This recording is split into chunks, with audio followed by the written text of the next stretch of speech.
পেঁয়াজ কাটার পরে রোদে হালকার উপরে একটু শুকাতে দিয়েছি। পেঁয়াজের রং এবং সাইজ মাশাআল্লাহ, আলহামদুলিল্লাহ আলহামদুলিল্লাহ। সকাল সকাল আমরা আজকে পেঁয়াজ তুলতে চলে আসলাম পেঁয়াজের জমিতে। নাসিক N53 পেঁয়াজ আজকে হারভেস্ট করা প্রথম শুরু করলাম। দাম মোটামুটি ইনশাল্লাহ ভালোই আছে, তাই তোলা শুরু করে দিলাম। দেখা যাক বাকিটা আল্লাহ ভরসা।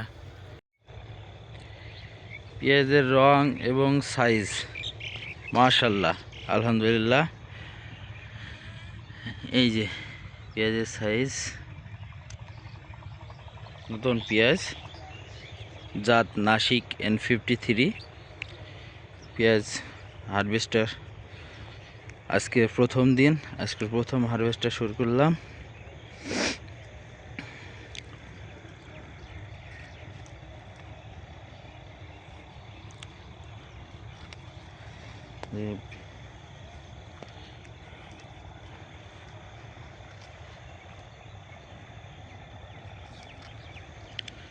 এই পুরো জমিটা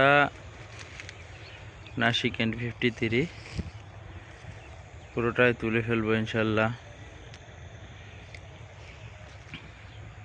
এই যে পেঁয়াজের গাদি,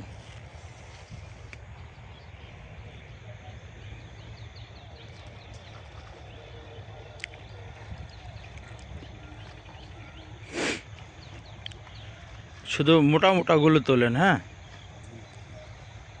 আমরা পেঁয়াজ তুলছি মূলত বেছে বেছে, যেগুলো পরিপক্কভাবে হয়েছে সেগুলো শুধুমাত্র, পুরোগুলো তুলব না, আস্তে আস্তে পর্যায়ক্রমে তুলব ইনশাল্লাহ।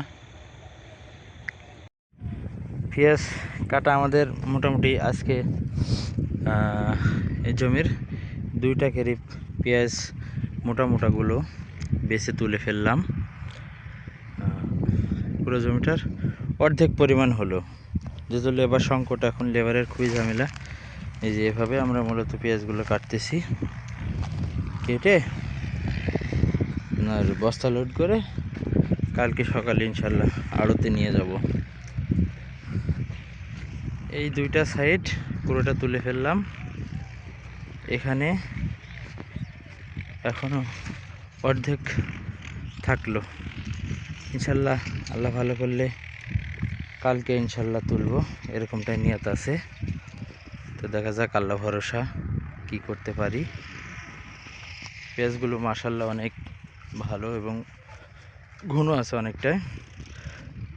এই পাশটা দিয়ে আমাদের মুড়ি কাটা বা ঢ্যামনা লাগানো হয়েছে, তবে আর একটি সেচ বা পানি দিলে জমিতে ইনশাল্লাহ এটা তোলার উপযোগী হয়ে যাবে।